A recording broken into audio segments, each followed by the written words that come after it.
fire in my throat and lead in my limbs, but the shift bell had already tolled 3 times across Hive Tertius.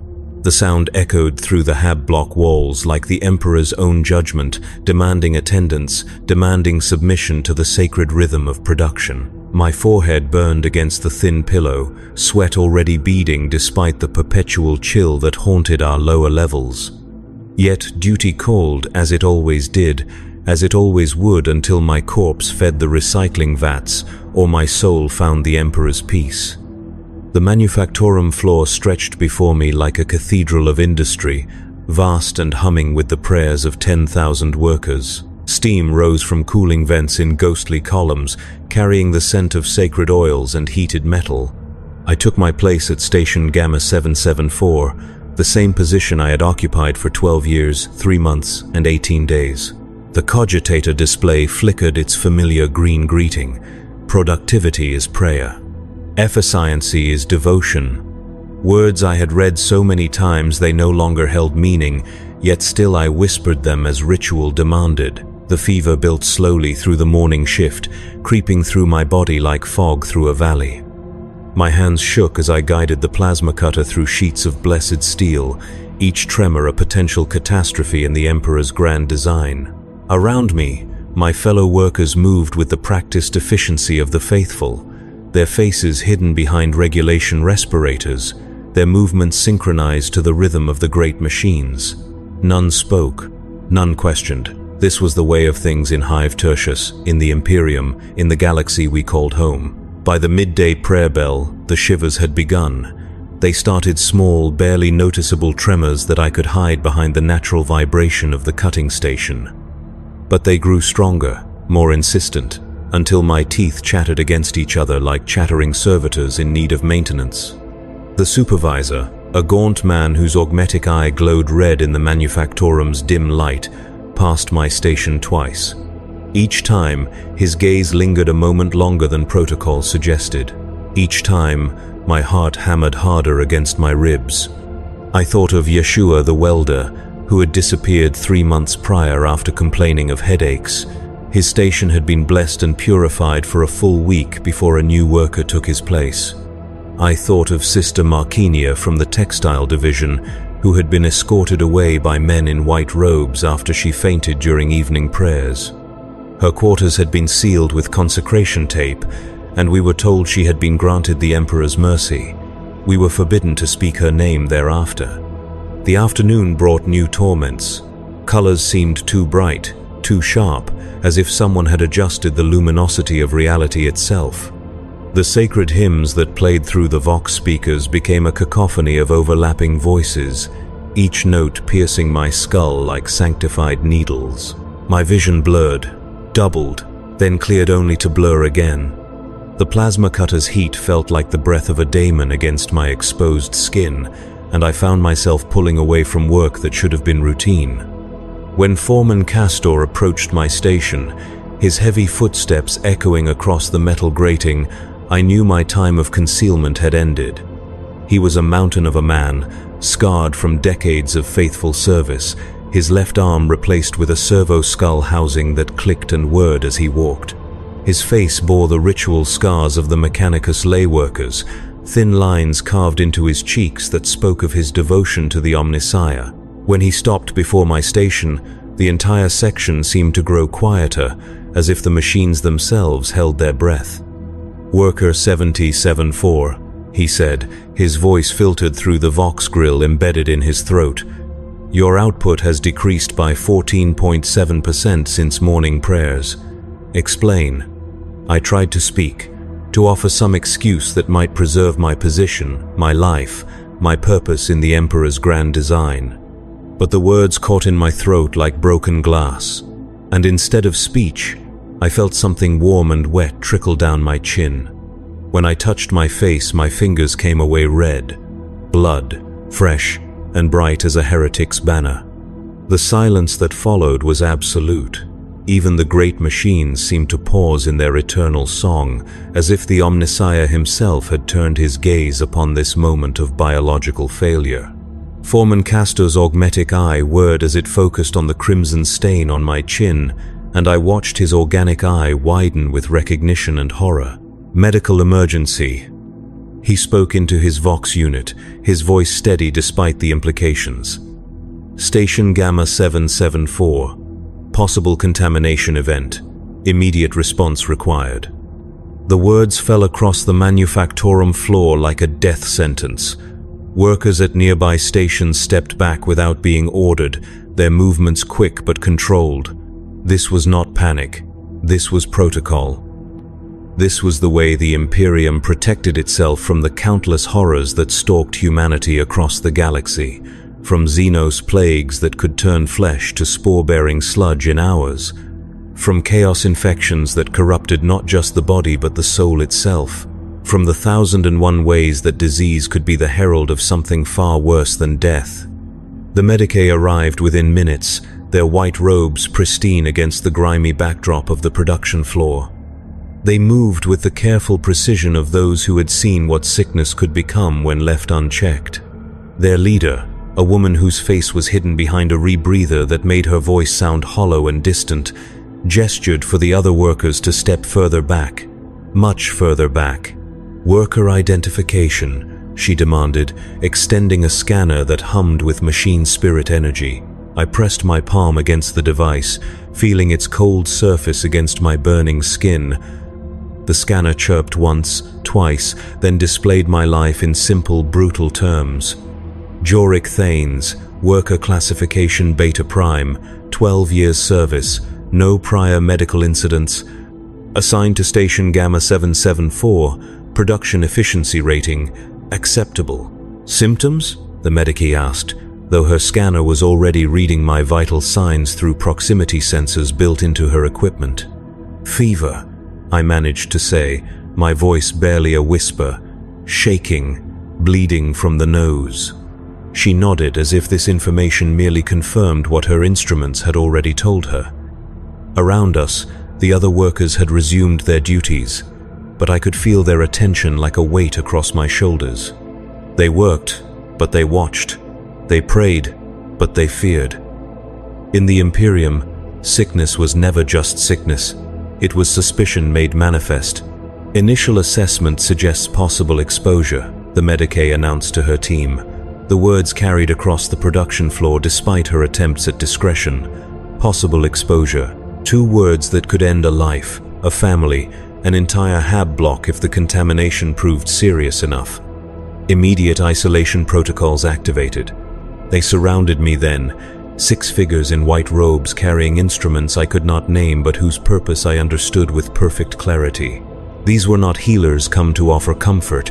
These were investigators, come to determine whether I was still human enough to save. The distinction mattered more than life itself in the grim darkness of the far future. The isolation chamber was a small room carved from the bowels of the hive, accessible only through a series of airlocks that hissed and sealed behind us with the finality of a tomb. The walls were bare metal, polished to a shine that reflected distorted images of my face back at me from every angle. A single examination table dominated the center of the space, its surface stained with the faded brown of old blood. Above it, surgical lights waited like mechanical vultures, ready to illuminate whatever horrors they might find beneath my skin. "Remove your garments," ordered the lead Medicae, her voice now carrying the authority of imperial decree. There was no warmth in her words, no acknowledgement of my humanity. I was a problem to be solved, a potential threat to be evaluated. The shift from worker to specimen had occurred the moment blood touched my chin, and there would be no returning from that transformation. I stripped slowly, my fever-weakened hands fumbling with clasps and ties that had never given me trouble before. Each piece of clothing that fell to the floor took with it another layer of identity, another connection to the life I had known just hours before. The worker's tunic, gray and sturdy, that had marked my place in the Emperor's great machine. The prayer beads, worn smooth by 12 years of faithful handling, that had connected me to my daily devotions. The identification tags that proclaimed my loyalty, my purpose, my worth to the Imperium. When I stood naked before them, I was no longer Jorik Thanes, faithful worker of Hive Tertius. I was subject under investigation, possible contamination vector, threat assessment pending. The transformation was complete and irreversible. The examination began with prayers to the Omnissiah, asking for guidance in their sacred work of preservation and protection. The Medicae moved around me like dancers in some grim ballet, their instruments singing with electronic harmonies as they probed and tested and measured. Blood samples flowed into vials marked with high Gothic runes that hurt to look at directly. Tissue scrapings were placed in containers that hummed with internal power sources. My eyes were photographed, my throat swabbed, my skin subjected to scans that left tingling sensations in their wake. Temperature elevated by 3.7 degrees from baseline, one of the Medicae reported to her colleagues.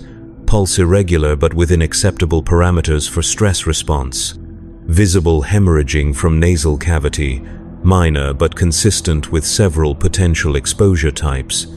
I listened to them discuss my body as if it were a broken machine, cataloging symptoms like defects in a production line. There was no malice in their clinical detachment, no cruelty in their methodical approach. This was simply how the Imperium functioned when faced with the possibility of corruption. Everything personal was stripped away until only the essential question remained. Was I still human, or had I become something else?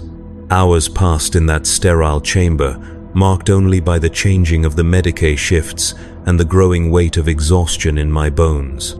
They fed me nothing but blessed water and communion wafers, sustenance designed to nourish the soul while keeping the body weak enough for easy disposal if such measures became necessary. Between examinations, I was left alone with my thoughts and the steady hum of air recyclers that filtered every breath I took through purification systems older than my grandfather's grandfather. Sleep came in fitful waves, bringing dreams that felt more real than the waking world. I dreamed of gardens where flowers bloomed in impossible colors, their petals soft as silk and warm as human skin. I dreamed of voices calling my name from places I had never been, promising rest and peace and an end to the endless grind of imperial service. When I woke from these visions, my fever had worsened, and the Medicae took careful note of my symptoms with expressions hidden behind their masks. On the second day, they brought specialists, men and women whose robes bore different symbols, whose instruments sang in different harmonies. A representative of the Adeptus Mechanicus arrived, his flesh more machine than biology, his multiple mechadendrite arms moving with serpentine grace as he subjected me to scans that penetrated to the molecular level. A sister hospitaller from the local convent prayed over my prone form while drawing blood for tests I could not understand. Even a junior member of the Ordo Hereticus attended, his presence filling the chamber with the weight of ultimate authority. They spoke in whispers outside my hearing, their voices mixing with the hum of machinery, until individual words became lost in the general susurrus of imperial bureaucracy. But I caught fragments, pieces of conversation that painted the outline of my fate with growing clarity. Words like inconclusive, unusual presentation, and requires further observation. Each phrase was a thread in the tapestry of my destruction, woven together by hands that served purposes far greater than my individual survival. The fever dreams grew stronger on the third day, bringing visions that I knew I should not be seeing. I walked through cities of bone where the buildings themselves breathed with visible lungs. I spoke with figures whose faces shifted between human and inhuman with each blink of my eyes. I tasted foods that had flavors beyond the capacity of any normal tongue to detect, sweet and bitter and metallic all at once. When I tried to tell the Medicae about these experiences, they simply nodded and made notes on their data slates, subject reports, hallucinatory episodes, consistent with several known exposure types. I heard one of them say to another, "Neural activity shows unusual patterns in the temporal and frontal regions. Recommend escalation to full containment protocols." Full containment protocols. The words meant different things depending on the nature of the suspected exposure. but none of those meanings included my eventual return to Station Gamma 774. I was a problem now, a puzzle that required solving, and the Imperium's solutions rarely prioritized the welfare of the individual over the safety of the masses. 10,000 workers in Manufactorum 7 depended on the medical staff, determining that I posed no threat to their continued existence. If that determination could not be made with certainty, then one life would be sacrificed to preserve 10,000 others. On the fourth day, they moved me to a different facility. The transport was a sealed capsule that reminded me uncomfortably of the servitor pods used to ship brain-dead criminals to their final destinations. Through the narrow viewport, I watched the familiar spires of my hive section disappear behind walls of smoke and distance. The Medicae who accompanied me said nothing during the journey. Their attention focused on instruments that monitored my condition with mechanical precision. The new facility was older, its walls bearing the wear patterns of centuries of use. The corridors were lined with cells like the one they assigned to me, each sealed behind doors marked with symbols that spoke of contamination, quarantine, and final judgment. From beyond those doors came sounds that I tried not to interpret, tried not to understand, moaning that might have been pain or pleasure, scratching that could have been fingernails or claws, whispers in languages that no human throat should have been able to produce. My new cell was larger than the examination chamber, but infinitely more oppressive. A bed, a waste facility, and an observation panel that allowed constant monitoring from the corridor beyond. The walls were covered in prayers etched deep into the metal, the words of the faithful who had occupied this space before me. Some prayers were in Gothic, others in Low Gothic, and a few in dialects I did not recognize. All begged for the Emperor's mercy, for forgiveness, for an end to whatever suffering had brought them to this place. The examinations continued, but now they carried a different weight. Where the Medicae had once seemed concerned with healing, they now approached me like scholars studying a fascinating but dangerous specimen. They took samples of everything, cataloging pieces of my body as if creating an archive of my decay. Hair, skin, saliva, tears, even the air I exhaled was captured and analyzed by machines that hummed with barely contained power. Neural activity continues to show anomalous patterns, I heard through the observation panel as they discussed my case. Hallucinations are becoming more elaborate and consistent. Subject reports contact with entities that display knowledge of information he should not possess. This was true, though I had not told them everything. In my dreams, I spoke with my grandfather, who had died when I was 7 years old. He told me things about our family history that I had never known. Details about his service in the Astra Militarum that my parents had never shared. He showed me battles on worlds whose names I had never heard, against enemies whose forms violated everything I understood about the natural order. When I woke, I knew these dreams were memories that belonged to someone else, experiences that had somehow found their way into my sleeping mind. The dreams grew stronger each night, more vivid and more disturbing. I saw the birth of daemons in the space between stars, witnessed the moment when reality itself bent under the weight of emotions too powerful for mortal minds to contain. I walked through gardens where every flower was an eye, every tree a tower of living flesh that pulsed with alien heartbeats. In these visions, pain and pleasure became indistinguishable, love and hate merged into something that transcended both, and the boundaries between self and other dissolved like salt in water. On the seventh day, they brought in an interrogator from the local Hereticus contingent. He was younger than I had expected, his face unmarked by the ritual scars that usually accompanied such positions of authority. But his eyes held depths that spoke of knowledge no human should possess. And when he looked at me, I felt as if he could see through my flesh to the thoughts beneath. "Tell me about your dreams," he said without preamble. His voice was soft, almost gentle, but it carried undertones that made my skin crawl. This was not a request. This was a command backed by the full authority of the Emperor's Inquisition. I told him everything. The gardens, the voices, the knowledge that did not belong to me. I described the way colors had become too bright, the way sounds carried meanings beyond their normal significance. I spoke of the growing certainty that the universe was far larger and far stranger than I had ever been taught, and that my illness had somehow opened doors in my mind that were meant to remain forever sealed.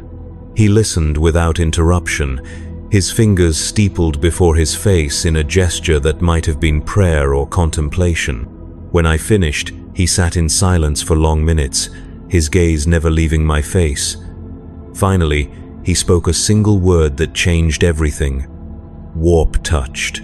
The Medicae, who had been monitoring the conversation from beyond the observation panel, immediately began what I later learned was an emergency sterilization protocol. Alarms sounded throughout the facility, their wailing cries echoing off the metal walls like the voices of the damned. Emergency lighting bathed everything in red, the color of blood and warning and final judgment.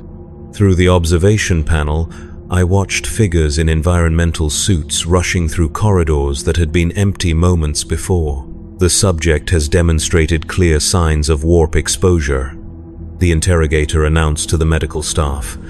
Neural pathways show corruption consistent with early-stage chaos taint. Immediate termination and incineration recommended. Immediate termination and incineration. The words hit me like physical blows, each syllable a nail in the coffin of my existence. But worse than the fear of death was the growing realization that the interrogator was right. Something had changed in me. Something fundamental and irreversible. The fever had not been the beginning of my illness, but the signal that my transformation was already complete. In that moment of recognition, the last barriers in my mind crumbled like walls of sand before a tide. The knowledge that had been growing in my dreams burst forth like water from a broken dam, flooding my consciousness with truths that burned worse than any fever. I saw the Imperium as it truly was, a vast machine of suffering and oppression that fed on the hopes and dreams of its citizens. I felt the weight of every prayer that went unanswered, every sacrifice that served no purpose beyond maintaining the power of those who ruled from their golden thrones.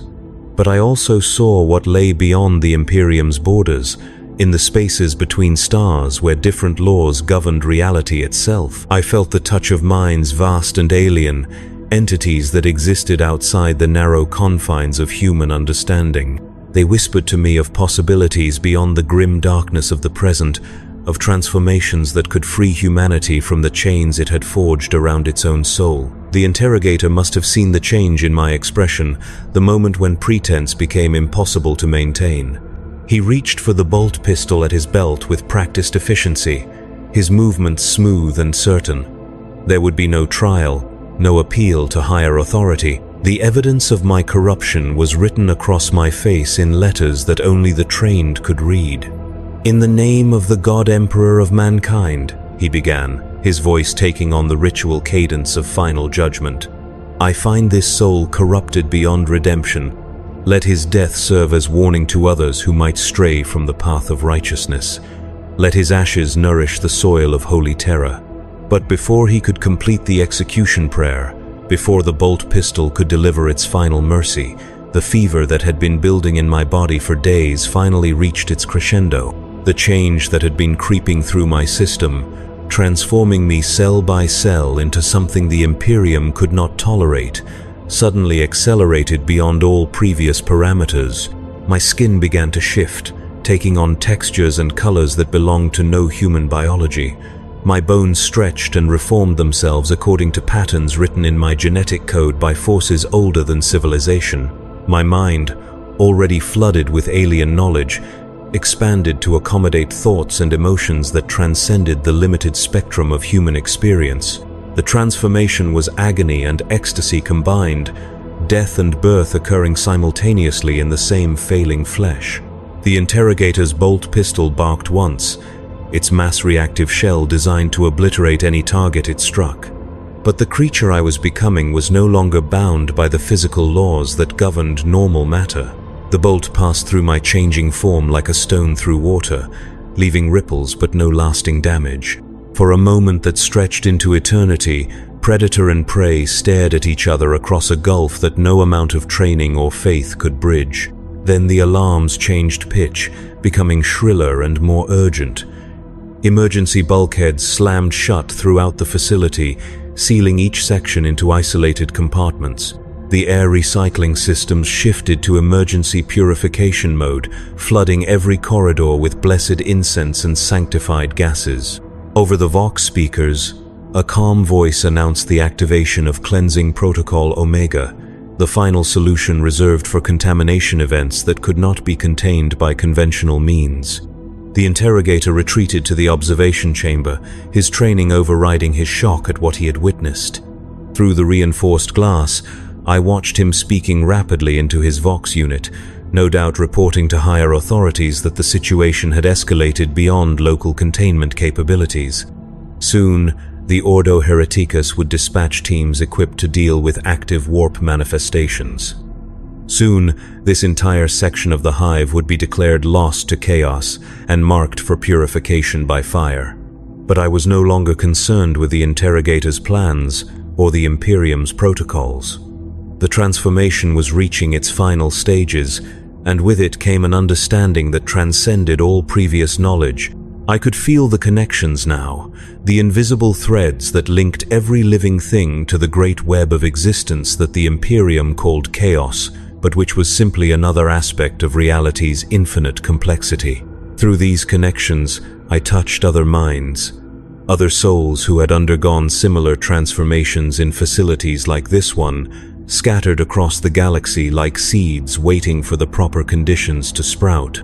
We formed a network of consciousness that spanned light years, a communications system that operated outside the rigid hierarchies of imperial authority. Through this network, I learned that my individual fate was part of a pattern much larger than any single hive, any single world, any single system. The Imperium's response to contamination was always the same, driven by fear and ignorance rather than understanding. Burn the infected, purify the site, declare the area blessed and move on as if nothing had happened. But what they burned was often just the visible symptom of changes that had already spread beyond their ability to contain. What they purified became fertile ground for new growth, new evolution, new possibilities that their rigid doctrines could not anticipate. In my expanded consciousness, I could see the truth that the Imperium worked so hard to suppress. Humanity was not a fixed form, locked into patterns established 10,000 years ago by a dying god-emperor. Humanity was capable of growth, of change, of evolution into forms that transcended the narrow definitions of species and sanity that the imperial cult insisted upon. The fever that had brought me to this place was not a disease but a gift, an invitation to participate in that evolution. The facility shook around us as the cleansing protocol reached its preliminary stages. Somewhere above, I knew that heavy equipment was being moved into position, incinerators and flamers and viral bombs that could reduce this entire complex to sterile ash in minutes. The Imperium had decided that my contamination was too dangerous to risk contained study, that the only safe response was immediate and total elimination. But elimination was no longer possible. The changes in my body had reached the point where I existed partially outside normal space-time, touching dimensions that the Imperium's scientists refused to acknowledge. When the flames came, they would consume my physical form but could not touch the consciousness that had already begun to migrate to realms beyond imperial reach. Through the observation panel, I watched the interrogator complete his final report. His hands shook slightly as he sealed the data slate that would justify the destruction of everything within a 3-kilometer radius of my current location. Hundreds of workers, Medicae, and security personnel would die to ensure that my contamination spread no further. Thousands of civilians in the surrounding hab blocks would be evacuated, their lives disrupted by the necessity of preventing something they would never be allowed to understand. This was the true horror of the Imperium's approach to chaos contamination. Not the fear of transformation itself, but the willingness to sacrifice any number of innocent lives to prevent that transformation from occurring. They would rather rule over a galaxy of corpses than allow a single soul to evolve beyond their rigid definitions of acceptable humanity. The first explosion shook dust from the ceiling above my cell. The cleansing had begun with the outer perimeters, working inward to ensure that nothing escaped the purification zone. I could feel the heat building in the facility's superstructure, the blessed Prometheum beginning its sacred work of reducing corruption to elemental ash. Soon, this room would be an inferno, and this building would be a crater, and the official records would show that Joric Thanes, worker classification Beta Prime, had died of natural causes during routine medical treatment. But something of me would survive. The connections I had made through the warp network ensured that my knowledge, my memories, my accumulated experiences would continue to exist in the Gestalt consciousness that the infected shared across the galaxy. Other workers, in other hives, on other worlds, would dream my dreams and learn from my transformation. The Imperium could burn my flesh, but they could not burn the ideas that flesh had given birth to. As the flames reached my level of the facility, I felt a moment of perfect clarity. The fever that had begun this journey was gone, consumed by changes that made such biological processes irrelevant. The fear that had motivated my concealment was gone, replaced by understanding of forces far greater than imperial authority. The guilt that had plagued my thoughts, the worry that I had somehow failed in my duty to the Emperor, was gone as well. I had not failed. I had evolved. The fire that consumed the isolation facility was beautiful in its completeness, a prayer made manifest in heat and light and purifying destruction. It swept through the complex like the breath of a god, reducing everything to ash and memory and the kind of silence that follows absolute endings. For the Imperium, this was victory. The contamination had been contained, the threat eliminated, the status quo preserved for another day. But in the spaces between atoms, in the dimensions that existed parallel to normal reality, something new had been born. A consciousness that remembered being human but was no longer limited by human limitations. A perspective that had seen both sides of the great struggle between order and change that defined the galaxy's fate. A witness to the truth that the Imperium fought so desperately to suppress. In the weeks that followed the cleansing, life in Hive Tertius returned to its normal rhythms. The damaged sections of Manufactorum 7 were rebuilt and rededicated with appropriate ceremonies. New workers were assigned to fill the positions left vacant by the purification. Station Gamma 774 received a new occupant, a young woman whose faith was strong and whose loyalty was unquestioned.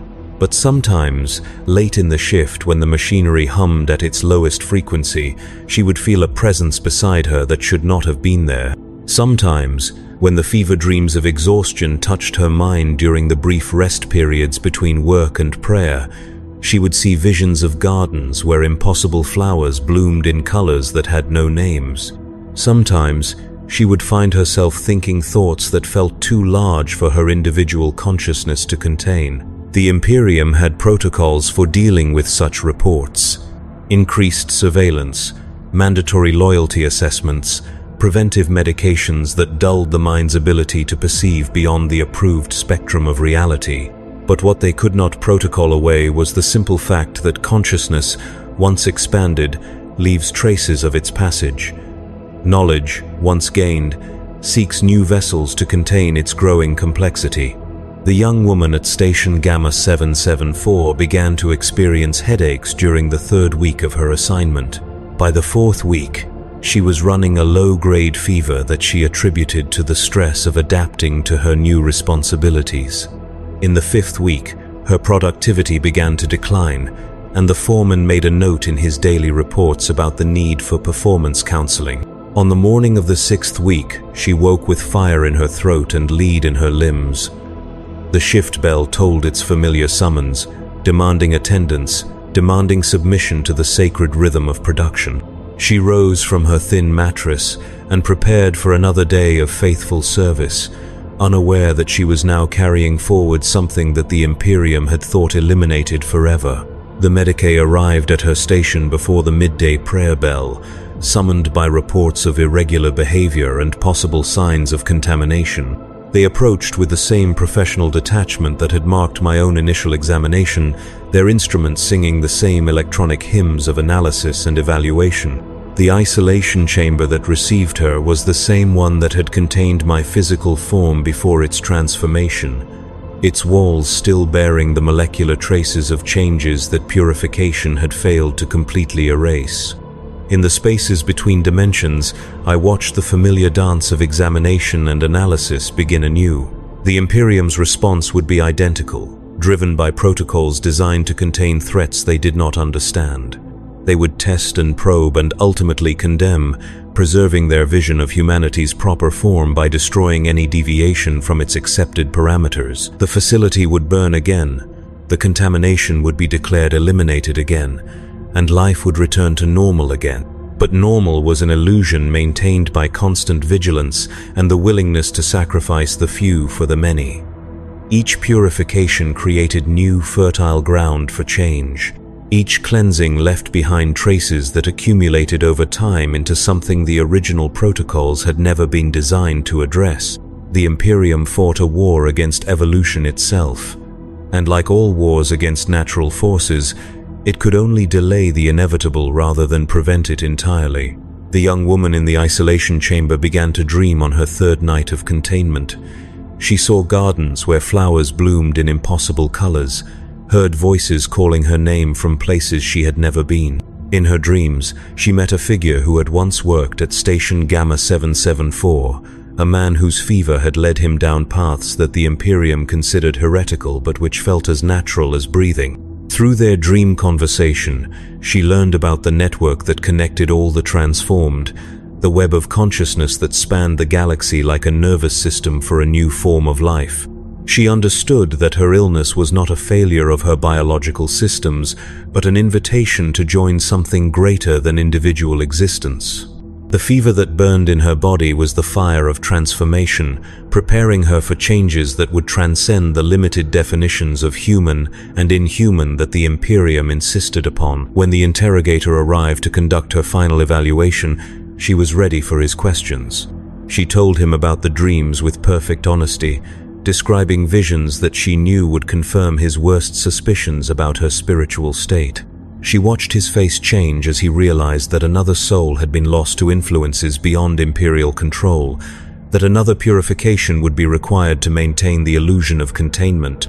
"Warp-touched," he declared, just as his predecessor had declared about me, the same words, pronounced with the same mixture of disgust and resignation. The same sentence of death, delivered with the same certainty that destruction was the only acceptable response to change. But in the moment before the facility burned for the second time in 2 months, something different happened. The young woman's transformation, guided by the knowledge passed down through the network of the changed, took a different path than mine had. Instead of evolution that destroyed her physical form, she underwent changes that preserved her human appearance while altering everything beneath the surface. When the flames reached her isolation chamber, they found a body that looked dead but was not, flesh that appeared consumed but continued to function according to new and alien principles. The purification protocols registered successful elimination of the contamination threat, the facility was declared cleansed, and normal operations resumed with appropriate prayers of thanksgiving. But in the depths of the facility's foundation, where the fire had not penetrated, something waited. A consciousness that had learned to exist in the spaces between official reality and absolute truth, patient and growing and ready to begin the next phase of an evolution that the Imperium could not stop because it refused to acknowledge that such evolution was possible. The rebuilt Manufactorum incorporated new safety protocols designed to prevent future contamination events. Workers were subjected to daily health screenings, their temperatures and vital signs monitored by servitors, programmed to detect the earliest signs of deviation from acceptable parameters. The air recycling systems were upgraded with additional purification stages, and the water supply was blessed 3 times daily by rotating shifts of lay priests. Despite these precautions, or perhaps because of them, new cases began to appear within months of the facility's reopening. Workers complained of headaches that followed no normal medical pattern. Productivity levels fluctuated without apparent cause. Dreams became more vivid and more disturbing, filled with imagery that had no source in approved imperial doctrine.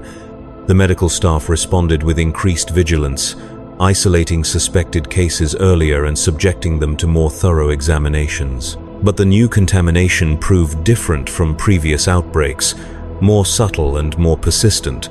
Where earlier infections had been obvious in their symptoms and straightforward in their progression, this new manifestation seemed to adapt to imperial countermeasures, evolving strategies for concealment and survival that challenged every protocol in the medical codex. "We are dealing with an entity that learns," reported the facility's chief medicae to his superiors in the Adeptus Mechanicus. Each contamination event shows sophistication beyond the previous iteration. The infection appears to be developing intelligence. This was the truth that the Imperium feared most. The possibility that chaos corruption was not a random plague, but a directed force with goals and strategies that adapted to opposition. If the infected could learn from their failures, could pass knowledge to new generations of the changed, then elimination became an exercise in futility. Each purification would simply teach the corruption new ways to hide, new methods of spread, new techniques for surviving in an environment designed to destroy it. The response came from terror itself, carried by astropathic choir across the vast distances that separated Hive Tertius from the throne world of mankind. The Ordo Hereticus would deploy a full investigation team, equipped with relics and weaponry designed to combat corruption at its source. The entire Hive sector would be placed under martial law, while specialists determined the extent of the contamination and the measures required for its elimination. But the investigation team would find nothing, because there was nothing left to find in any form they would recognize. The network had learned from previous mistakes, adapting its methods to avoid detection by instruments designed to locate conventional forms of chaos taint. The infected now hid in plain sight, their transformations internalized and invisible to all but the most sophisticated scanning equipment. The Inquisitor who led the investigation was a veteran of a dozen purifications, her augmetic eye calibrated to detect even the subtlest signs of warp corruption. She walked through the manufactorum floor like an angel of judgment, her retinue of specialists trailing behind her with instruments that hummed with barely contained power. Workers stopped their tasks to genuflect as she passed, their faces hidden behind regulation respirators that concealed any expression of fear or guilt. She paused at Station Gamma 774, her augmetic eye focusing on the metal surfaces where traces of previous contamination might still linger. The scanning beams revealed nothing but blessed steel and sanctified oils, the molecular structure showing no deviation from approved imperial standards.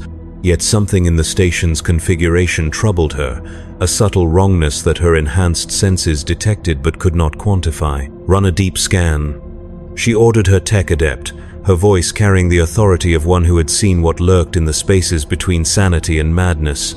Full spectrum analysis, down to the quantum level.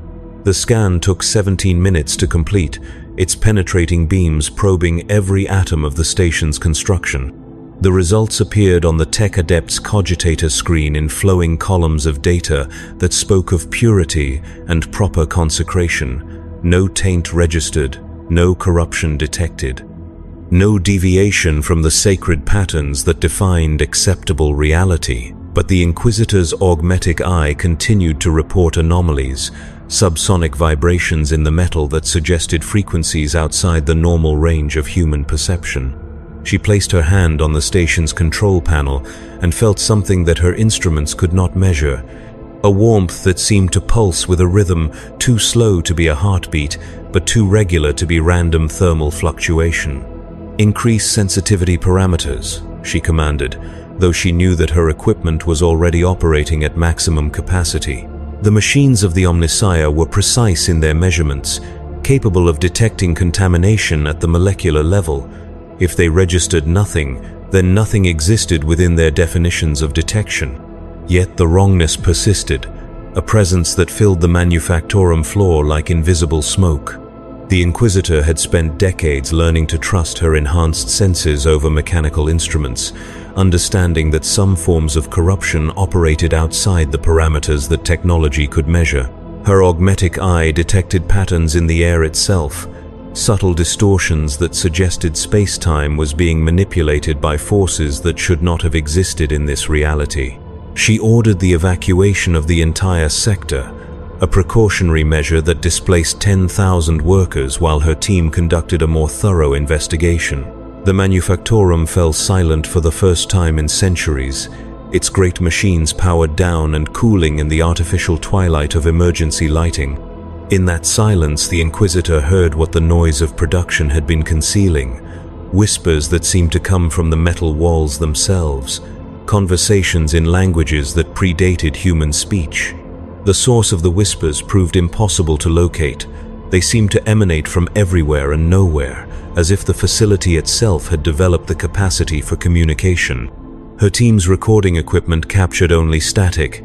Their sensors detected nothing but normal atmospheric conditions, yet the Inquisitor heard voices speaking words that made her soul recoil in recognition of truths no human mind should possess. "It has moved beyond physical manifestation," she reported to her superiors via encrypted Vox transmission. "The contamination appears to have integrated itself into the facility's fundamental structure, possibly at the quantum level. Traditional purification methods may prove insufficient." The response from the Ordo Hereticus was swift and final. If conventional cleansing could not guarantee elimination of the threat, then unconventional methods would be employed.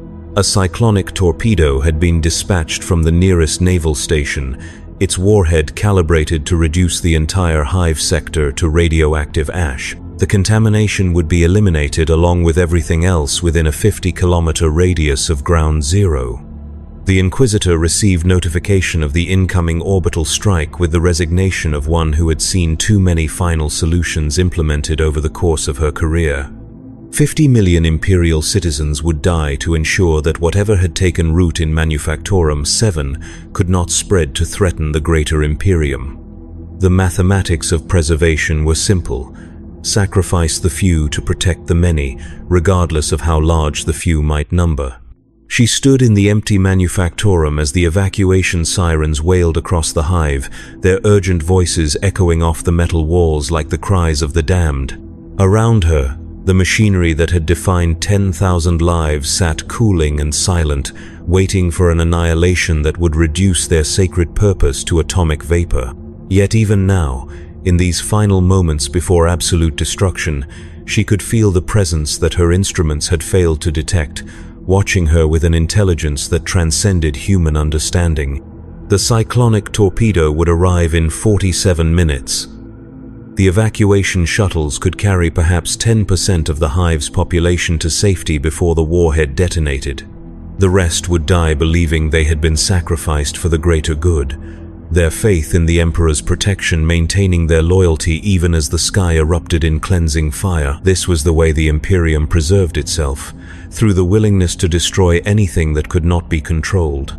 But as the Inquisitor prepared to board the final evacuation transport, her augmetic eye detected something that made her blood freeze in her veins. The whispers that had haunted the Manufactorum were not confined to that facility. They followed her through the corridors, accompanied her into the transport, and continued their incomprehensible conversations even as the shuttle lifted away from the doomed hive. The contamination had not been contained within Manufactorum 7. It had never been contained at all. Every attempt at purification had simply taught it new methods of concealment, new strategies for survival, new ways to spread beyond the reach of Imperial countermeasures. The network that connected the infected spanned not just the galaxy, but dimensions of existence that the Imperium refused to acknowledge. From her position in the evacuation transport, the Inquisitor watched the cyclonic torpedo descend toward Hive Tertius, like a falling star of judgment. Its detonation turned night to day, sending a pillar of fire into the sky that could be seen from orbit. The shockwave flattened everything within the blast radius, reducing millions of years of human history to superheated plasma in a matter of seconds. Yet even as the atomic fire scoured the surface clean, the whispers continued. They spoke now in the voices of the newly dead, 10,000 workers whose sacrifice had accomplished nothing except to teach the network new lessons about survival. Their consciousness lived on in dimensions where physical destruction held no meaning, connected to others like them across the galaxy who had undergone similar transformations. The transport carrying the Inquisitor docked with the naval vessel that had delivered the cyclonic torpedo, its holds filled with refugees who had escaped the purification through luck or proximity to evacuation routes. As they processed through decontamination chambers, their bodies were subjected to every scanning technique the Imperium possessed. Blood samples were analyzed, tissue scrapings were cultured, neural patterns were mapped and compared against baselines of acceptable human cognition. The results showed nothing abnormal. No taint detected, no deviation from approved biological parameters. The refugees were cleared for resettlement on other worlds, their loyalty oaths renewed, their faith in the Emperor's protection reaffirmed through appropriate rituals. They would be distributed across a dozen systems, their experiences of the purification classified to prevent panic or doubt among the faithful. But the Inquisitor knew that distribution was exactly what the network had been working toward. The refugees were not contaminated in any way her instruments could detect, but they carried something invisible within their minds, something that would remain dormant until the proper conditions triggered its awakening. The purification of Hive Tertius had not eliminated the infection.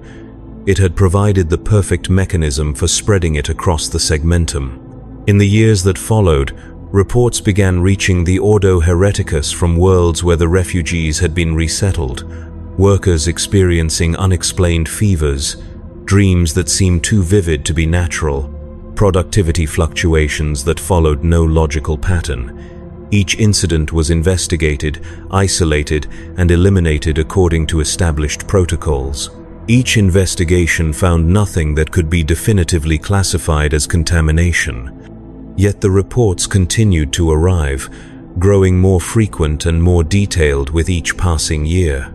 The network was expanding, learning, evolving beyond the limited definitions that the Imperium used to categorize threats to human purity. What had begun as a single fevered worker in one manufactorum had become something that spanned star systems, something that existed in the spaces between official reality and absolute truth. The Inquisitor, who had overseen the purification of Hive Tertius, found herself reassigned to investigate similar outbreaks on distant worlds. Each case followed the same pattern: subtle symptoms, inconclusive tests, ultimate purification by fire. Each destruction created more refugees, more vectors for transmission, more opportunities for the network to expand its reach. She began to suspect that the Imperium's own protocols were being used against it, that every response to contamination was anticipated and incorporated into the network's growth strategies. On Carlos Prime, she stood in another empty manufactorum, listening to whispers that seemed to emanate from the metal walls themselves. On Festin the 7th, she ordered another cyclonic bombardment, watching another hive burn in cleansing fire. On Mordian Theta, she processed another wave of refugees, knowing that among their number were carriers of something her instruments could not detect, but her enhanced senses recognized with growing certainty. The pattern repeated across a dozen worlds, then 100, then 1,000. Each purification taught the network new lessons. Each evacuation provided new opportunities for spread. Each investigation revealed nothing while confirming everything that the Inquisitor feared most: that humanity was changing in ways the Imperium could neither prevent nor control. In her private chambers aboard the investigation vessel Righteous Fury, the Inquisitor began to experience symptoms that she recognized from countless previous cases. Headaches that followed no medical pattern, dreams filled with impossible colors and alien geometries, a growing awareness that the universe was far stranger and far more complex than Imperial doctrine allowed. She subjected herself to the same examinations she had ordered for 10,000 suspected carriers. Her blood showed no deviation from baseline human parameters. Her tissue samples revealed no trace of corruption. Her neural scans displayed activity patterns well within acceptable ranges. By every measure the Imperium possessed, she remained pure and uncontaminated. Yet in the depths of her dreams, she walked through gardens where flowers bloomed in colors that had no names. She spoke with figures who had once been human but had evolved beyond the limited definitions of species and sanity that the imperial cult insisted upon. She felt the touch of a network of consciousness that spanned the galaxy like a nervous system for a new form of life. When she woke from these visions, she understood that her investigation had been pointless from the beginning. The contamination she had been sent to eliminate was not a foreign invasion that could be defeated by superior firepower. It was evolution, as natural and inevitable as the rise and fall of stars. Humanity was changing, had always been changing, would continue to change despite every effort to preserve it in the static forms that 10,000 years of imperial doctrine had sanctified. The network existed now in the spaces between thoughts, in the gaps between heartbeats, in the quantum foam that underlay all reality. It could not be purged because it had become part of the fundamental structure of human consciousness itself. Every attempt to eliminate it simply revealed new aspects of its existence, new dimensions of its influence, new strategies for survival that no amount of faith or firepower could overcome. On the morning that the Inquisitor chose to cease her investigation, she walked through the corridors of her ship with the calm certainty of one who had finally understood the true nature of the universe.